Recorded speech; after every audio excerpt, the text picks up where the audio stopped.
అసలు ఈ వసుంధర నీకే పుట్టుంటే నాకిన్ని తిప్పులు ఉండేవి కాదు కదా.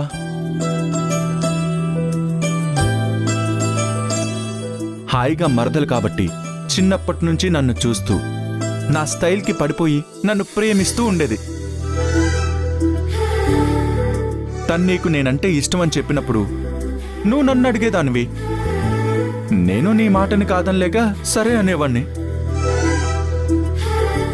నీకోసం మీ అమ్మాయిని పెళ్లి చేసుకునేవాణ్ణి, అంతేగా.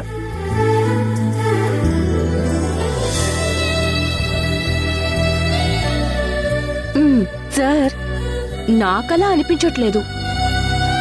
అప్పుడు కూడా మీరే మా వసుంధర వెనకపడి తను ఒప్పుకోకపోతే మీరే నందితమ్మని బ్రతిమాలారేమో.